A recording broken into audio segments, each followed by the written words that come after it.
Jack White has partnered with Fender to release one of the most unique amps I've ever seen come out of that company.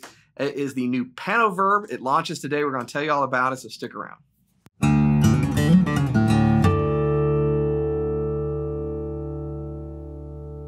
Hey, you're watching Alamo Music TV. My name is Chris McKee. I'm Cooper Greenberg. We're here with Alamo Music in San Antonio, Texas, and you can find us online at alamomusic.com. If you're new to the channel, subscribe, turn on notifications, like our videos. If you want to support the channel, you can visit our spring store link below for custom swag, and check out our podcast, the Fretboard Confessional, wherever you get your podcasts. Maybe we should have Jack White on the podcast. That'd be cool. I would love that. So this... He'll be our third man. Hey.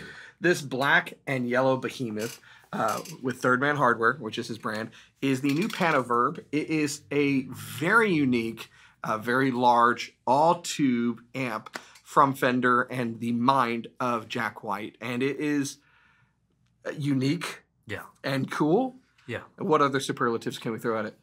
Neat. Heavy. Oh, it's heavy. This, as I said before we started shooting, ain't no tone master when it comes to the weight on this thing. Yeah. It's heavy, but it's also heavy. It's heavy. Yeah. Yeah. It's got really cool features. It is a kind of a combination of a lot of amps that Jack White has had. So he kind of talks about up on the top. Vibroverb. Vibrosonic. And Vibro King. Vibro King. From different years in history. Yeah. But with his own interesting ideas thrown in. And they work. They do work. They work. I love, here's a favorite part. A musician that is creative like Jack went to Fender and goes, we're going to do this. And it was something they've never done, right? So totally cool. So let's hit kind of what's going on in the front panel, and we'll talk about what's happening. But first and foremost, you've got 70 watts of tube power, and it's powering a 15 and a 10-inch speaker. Yes, I did not misspeak. There's a 15 and a 10-inch speaker in this thing, and that kind of comes into play, so keep that in mind. But you've got your controls over here for your tone stack. There is a drive and a volume, so this isn't a master volume only like you'd see in most vintage Fenders. You've got that drive channel, so you can really crank this and also keep the volume reasonable depending upon what your setting is. And then you've got your 3-band EQ there, and then these controls are for your reverb, and I love that he came up with this because you've got a mix overall, dwell, and then you can tune the treble and bass of the reverb. And then another cool function, which is splitter full. We'll talk about that. And then over here is tremolo controls, intensity, speed, and then stereo or mono, which is pretty awesome. Is your mind working on how that's going to go? So it is controlled by a foot switch. It's currently in the back, but you can kick on your reverb or your tremolo or both, and it's yellow, the foot switch is, so that's neat. To go with the whole thing. But tell me about this right here. So the way the reverb works is you've got an option to run it in full, which is going to come out of both the 15 and the 10-inch, or you can split it, and it's only going to come out of the 10-inch. Which is cool. Yeah. So when we did the demo for this that you will see, we mic'd both speakers independently. It's in the name. It's the Pano Verb, okay? It's designed, if you are setting this up on a stage, if you're going to be miking it, you want to mic both. Or if you're not, if you're in a venue where you're just going to be blasting everybody's faces off, you can just run it as is. But you want to be aware of what's happening depending upon how you set this up. So if you set this up with dual mics and then you set this to split, the reverb's only going to come out of the 10-inch. Which I would initially say, why? But it's cool. It is cool. Yeah. And then it also comes into play with your tremolo. Yes. So the tremolo is a harmonic tremolo, and you have mono or stereo. So if you run it in mono, it's going to be coming out of both speakers simultaneously, going through the harmonic cell.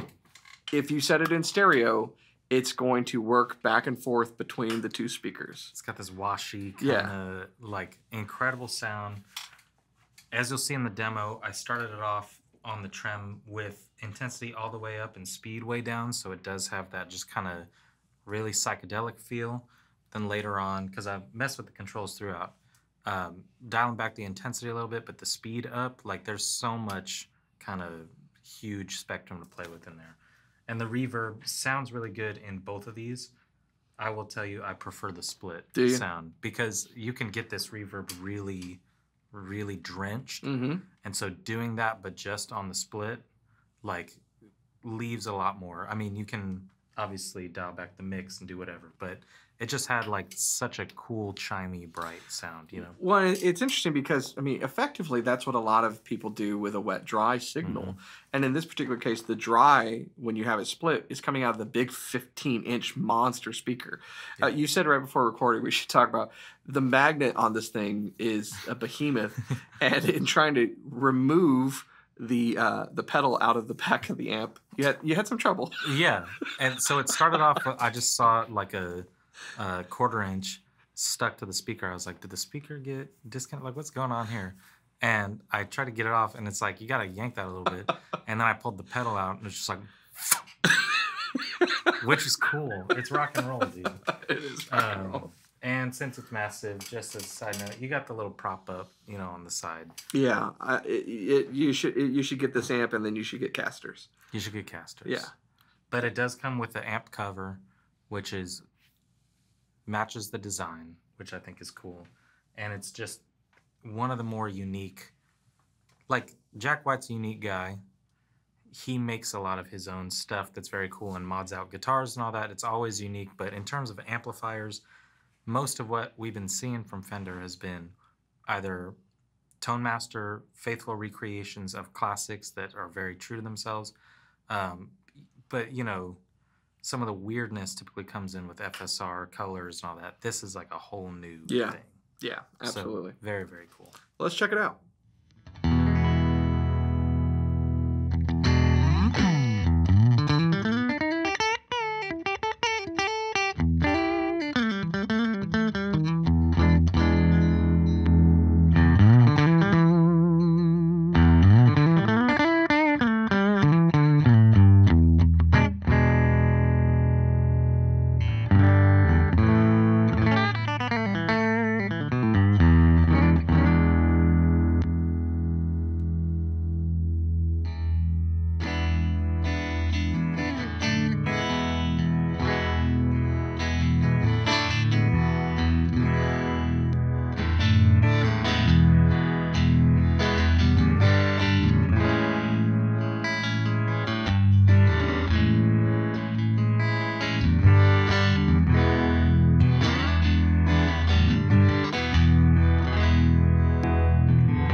All right, so there you have it. So let's get into some more nitty gritty on this amp tech-wise. So 70 watts. So you got a lot of headroom if you want it. But like I said, you've got independent drive or gain and volume controls. So you can run it, at a lower volume with a lot of dirt. You can also dial that back and have a lot of really crystalline high. Yeah. What kind of tonal response are you going to get from the tone stack circuit? So and the power circuit, you've got two 6 L6s, two 6V6s, true stereo operation, and like a horde of 12 AX7s that are powering this thing. There's like 45. It's got a 12 AT7 in it too. And then one thing we didn't talk about earlier is should the amount of drive you've dialed in not be enough for you, you can also have a boost. How much is it? 2 dB. A 2 dB boost. You can play a stadium with this thing, but also, as we recorded it here, not horrible volume because we're in a store with piano customers that have to go in for a neurosurgery in a couple hours, so I can't disturb them. They got to scrub up. Listen, they've got a root canal at 4:30, and they need to hear. For the piano customers, if you live with a piano customer, you can still play it at a volume that's okay with somebody like them that's of the less rock and roll kind of lifestyle. I love that. I have a question for you. So yeah, I saw this at a Fender event a few months back, and I immediately showed it. I sent a picture to Cooper, and your response was, "I want it." Yeah. Right, and then it came in, and you're like, "I want it," and now then I carried it up the stairs. You did carry it up, and you're like, "Oh my gosh!" Yeah. Of course, it's half your size, so there's that going on with it too. But what do you think now that you've spent some time with it? I think I would take this amp 100%. I have no practical use for this thing. This is probably... You need to fit 7 Nation Armies into the Texas's set list. Country Army. I don't know. We haven't had a great track record with country armies out there. Am I right, guys? I would take it. I think that it's really cool, and I hope that it's not the only weird, unique amp that Fender does in the foreseeable future, but I do think that if you're in a rockin' band, you heard in the demo, it's not just, Jack White spans a lot of genres, right? But this is a great amp for maybe a psychedelic guitar player, blues player. There's certain elements of that kind of tremmy, thing that are reminiscent of like a JC 120. Yeah. It's not chorus, but it's got the same kind of washy thing with the stereo, and I love that amp. And this feels a little bit more geared towards the kind of music that I like to play, and so I think it's really, really cool. Do you know if they're limited edition? So they are not limited. I'm going to express a concern though, and I'm going to levy a bit of criticism at Fender, and also at the general public. You ready? And at Jack White. And at Jack White. Get some sun, man. No, I'm just kidding. So here it is. This is not limited edition. I hope it doesn't become one of those short-lived products. And here's the concern I have. Recently, we had someone trade in at our store a Fender Excelsior. And if you don't know what that is, it's a very cool 15-inch speaker tube amp that was part of a series they did 11 years ago called the Pawn Shop series. And I've joked, that's when Fender was making some cool stuff. Yeah. It was like 2012, 2013, 2014, they had these cool amps, the Rampart, the Greta, the Excelsior, the Vaporizer. You might remember those. We did some of them on the channel here. They were really cool amps. They weren't very expensive. They were import tube amps, but they were unique and they were fun.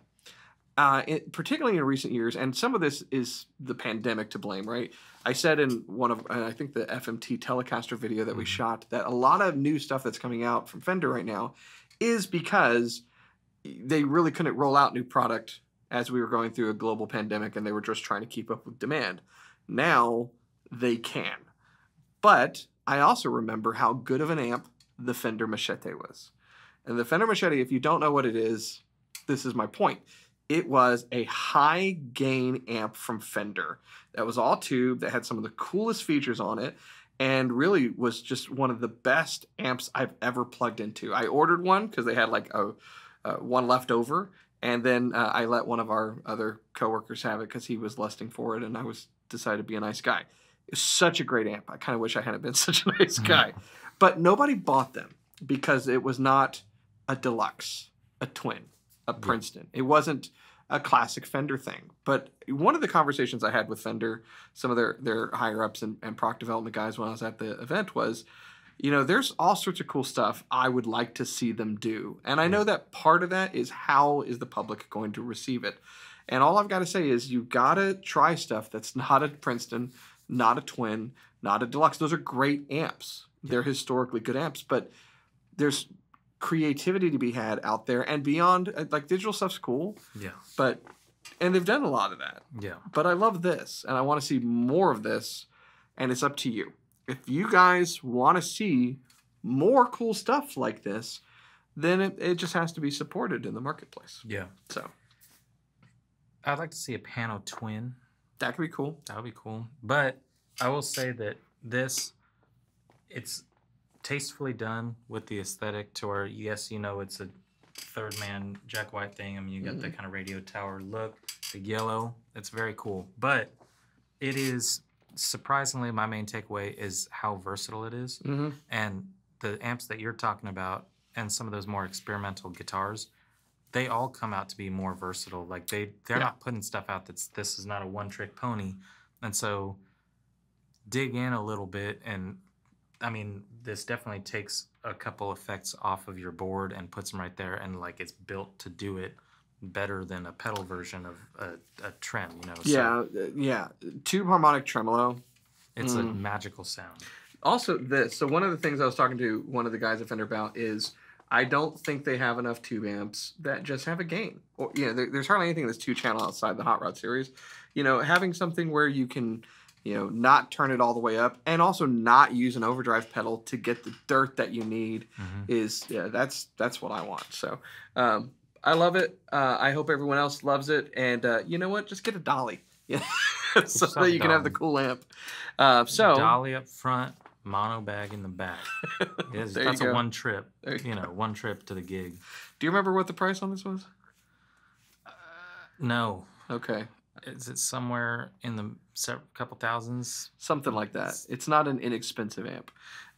But if they want more information, they should go to... You should go to alamomusic.com. Also, keep in mind that all tube amps are expensive, especially ones that are big. And so, I mean, twin reverbs now have got to be $2,000. They're like $18.99, I think. I mean, with taxes. Come on. And then if you get a FSR version that's, you know, cool color or something, then it's definitely up there. While you look up the price, I will tell you, there are cool FSR amps right now that we also have. We got a good amp selection right now, but we haven't shown them off on the channel. Deluxe reverbs with Western tooled leather, British Racing green Princetons. There's fun stuff that's classic, and then there's fun stuff that's new. I know tube amps are really inexpensive anymore, but you're paying for quality and tone. Yeah, hopefully. You know, actually, the most expensive tube amp is a cheap one. Follow me on that. Boom. So this one is $29.99. It is made in the USA. And we have 2 of them right now, because only 2 would fit in our warehouse. But ideally, more will come, and we'd like to, you know, we said it on the website. We do ship for free things over like $150. No, so, over $50. Either way, the shipping's going to be a pain, but we'll get it to you. We will get it to you. And it's going to be easier than you trying to take it back home with you to Wichita after you come visit the store. They're not going to let you on the plane. Yeah. So we'll ship it to you. Fantastic amp. It's a great, great amp. And I just love it. It's the best amp ever. Many people are saying that this is the best.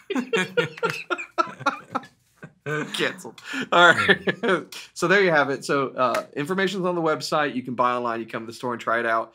I really want one of these.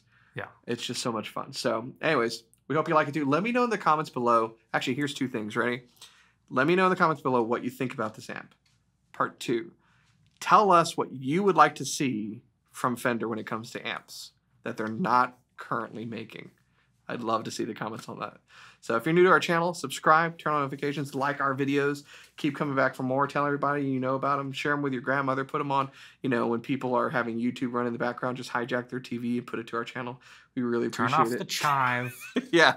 No more chive at Bubba's 33 or anything like that. Yeah. It's just Alamo music 24/7. We'll see you next time.